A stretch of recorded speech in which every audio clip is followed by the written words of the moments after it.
հարևան Իրանում արդեն մի քանի օր է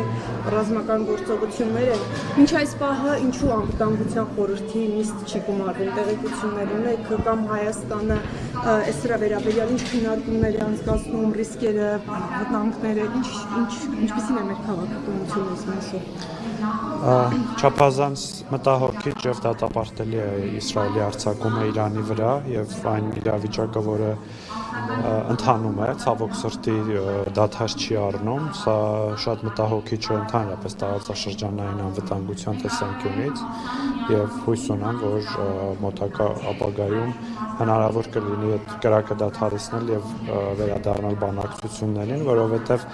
բանակցությունները, որոնք ընթանում են Իրանի եւ Միացյալ Նահանգների միջև միջուկային ծրագրի վերաբերյալ հույս են ներշնչում, որ հնարավոր կլինի բանակցային եղանակով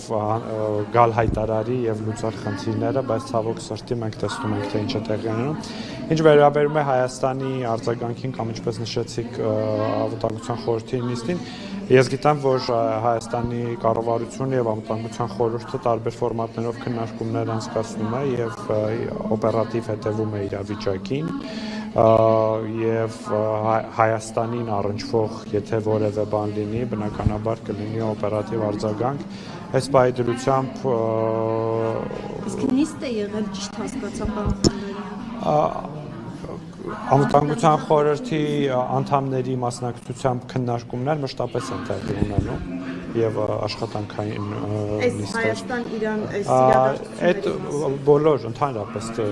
տարբեր թեմաների հետ կապված, բայց ակնհայտ է, որ Հայաստանի կառավարությունը եւ անվտանգության խորհուրդը եւս այս հարցը քննարկում եւ ուշադրության կենտրոնում։ Պարոն Խանդանյան, առաջիկայում Նիկոլ Փաշինյանը պետք է մեկնի Թուրքիա, այնտեղ հանդիպումներ Էրդողանի հետ սպասվում, օրակարգը ինչ օրակարգ։ Ես կարծում եմ, որ վարչապետի այցերի եւ դրանց օրակարգի վերաբերյալ մեկնաբանությունները ճիշտ կլինի, որ վարչապետի աշխատակազմը տա եւ ես այս պահին որևէ լրացուցիչ տեղեկատվություն այդ մասով չունեմ։ Տեղեկություններ կան ի վերջո գնալու է թե ոչ։ Ես նորից եմ ասում, այցերի վերաբերյալ տեղեկությունները պետք է տա վարչապետի աշխատակազմը եւ որևէ բան չեմ։ Ես այլ հարց եմ տալիս, որպես իշխանական թիմի ներկայացուցիչ, գիտեք նման ինֆորմացիա թե չէ, ես շատ լավ գիտեմ, որ պատասխանեցի ձեր հարցին։ Չեն ասում ձեզ, ներողություն չեմ վերցրել թեման, այսինքն ԿՊ-ի ներսում, որ արտաքին ոլորտի հետ կապված հարցեր են քննարկում, ձեզ չեն ասում։ Ինձ շատ տարբեր բաներ են ասում, բայց այնքանով որքանով որ ես պատասխանեցի Պարալել Պարոն Խանդանյան, անվտանգության խորհրդից այս օրերին նաև մտահոգություններ են հնչում, որ այս հակամարտությունը կարող է նաև Ադրբեջանի Հայաստանի նկատմամբ որոշակի վտանգներ պարունակող գործողությունների մղել Ադրբեջանին։ Հայաստանը այս առումով անհանգստություն ունի, մտահոգություններ կան, որ Ադրբեջանը կարող է այս իրավիճակից օգտվել եւ իր պատկերացրած այդ ճանապարհի հարցը լուծել։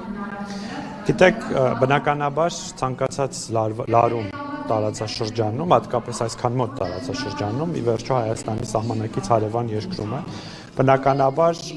առաջացնում են մտահոգություններ, որ կարող է ընդհանուր առմամբ անվտանգային իրավիճակը լարվի տարածաշրջանում։ Բայց ինչ վերաբերվում է Ադրբեջանի կողմից Հայաստանի վրա հարձակման, ես պետք է շարունակեմ պնդել, որ Ադրբեջանը չունի հիմնավոր պատճառ եւ լեգիտիմություն Հայաստանի վրա որևէ կերպ ագրեսիա սկսելու համար։ Ոստի անվտանգային միջավայրը բոլորովին տարբեր էր 2022-ին եւ 2025 թվականին եւ բացի այդ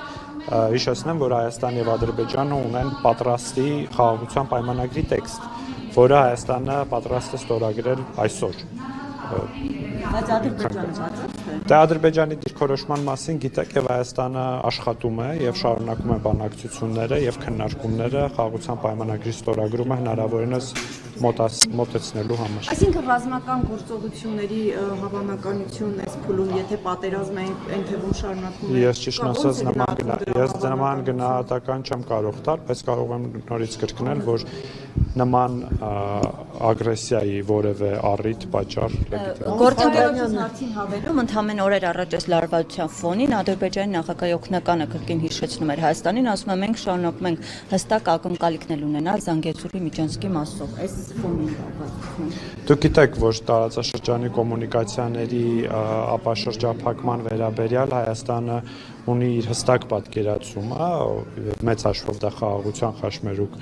նախագիծն է, եւ նաեւ Հայաստանը հստակ առաջարկ է ներկայացրել Ադրբեջանին,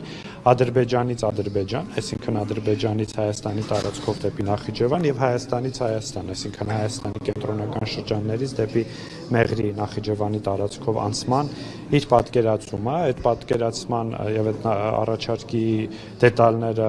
վարչապետ Փաշինյանը ներկայացրել է նաեւ վերջերս Երևանյան երկխոսության իր ելույթի ընթացքում ավելի տեխնիկական դետալները եւ այս առաջարկի հետ կապված Ադրբեջանը մինչեւ օրս պաշտոնական արձագանք չի տվել։ Ես կարծում եմ, որ այս առաջարկը չափազանց լավ առաջարկ է եւ այս առաջարկը կլուծի ճանապարհների եւ կոմունիկացիաների բացման խնդիրը եւ դրանից կշահեն Հայաստանը, Ադրբեջանը եւ ընդհանրապես տարածաշրջանը։ Խանդանյան այս